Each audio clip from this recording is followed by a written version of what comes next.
طيب، السلام عليكم. انا اسمي احمد امين، مهندس برمجيات، متخرج قريب. حبيت اشارك اللي عندي عموما من معلومات آه، في بلاي ليستس موجوده على الشانل بتاعتي باذن الله. وده اول فيديو فيهم خالص. قلت ان انا هبتدي بالفرونت اند تك علشان ان انا سبيسيفايد في الحته دي دلوقتي. فهبتدي بال HTML وبإذن الله CSS وما بعدها هيكون جافا سكريبت، ويا رب يا رب يا رب أقدر أكمل ويكون في استمرارية. ويلقى منكم الحسن وتفهموا كويس جدا وأكون ضيف خفيف بإذن الله.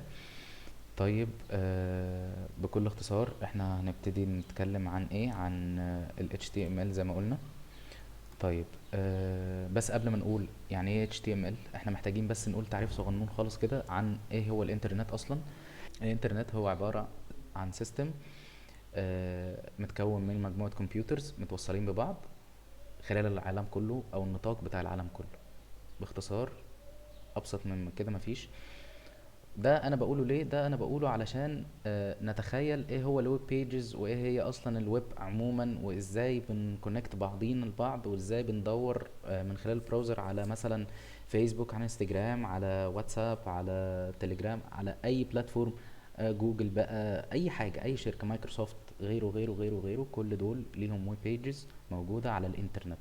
طيب، احنا هنا علشان نقول ايه هو ال HTML. ال HTML اختصار لحاجة اسمها Hypertext Markup Language اللي انا معلمها في اول بوينت. دلوقتي المفروض ان الماركب لانجوج دي for creating a web pages، لان فعلا احنا بنريستراكشر زي ما هو في النقطة التالتة كده، ان احنا بنعمل structuring لكل الكونتنت بتاع الويب بيج من خلال ال HTML ده، لان هو ده بالتبسيط المخل اللي ممكن نتكلم فيه. انه احنا لو عندنا ارض كاملة عايزين نبني بيت، فبالتالي هنبني القواعد، وبعدين هنقيم العمدان، وبعدين يعني هنبني بقى السقف والطوب وهكذا. هو ده ال HTML.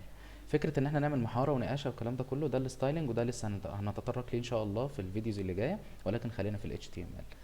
ال HTML consisting of a series of elements. ال elements دي عبارة عن tags، هي دي اللي احنا بنفل بيها الويب بيج او بنعمل بيها امتلاء للويب بيج، وبنرص فيها الاليمنتس واحدة ورا التانية.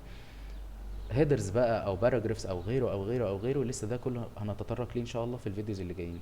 طيب، ال HTML elements هنا زي ما احنا قلنا في heading وفي paragraphs وفي لينكات وفي. فهو ده الاستراكشرنج بتاع ال HTML.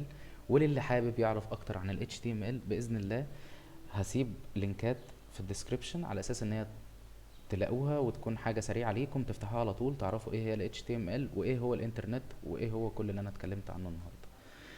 طيب، النقطة التالتة والأخيرة إن شاء الله في الفيديو ده هو إزاي إحنا عايزين نكتب HTML. في طرق كتير ممكن نكتب بيها ال HTML، بس طبعا يعني مش هنروح لحاجة زي النوت باد أو أي حاجة من دي. إحنا عندنا دلوقتي حاجة اسمها محرر أكواد أو كود إديتور.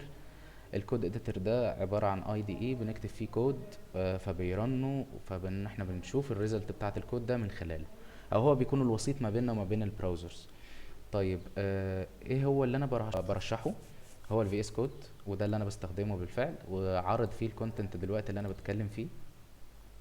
طيب، احنا لو دخلنا على اللينك ده هنخش على الويب سايت، هتلاقوه، هتعملوا داونلود، نكست نكست نكست، وبعدين فينش. خلاص بقى عندكم الفي اس كود موجود عندكم على الماشين بتاعتكم. وبس كده، بكل بساطة.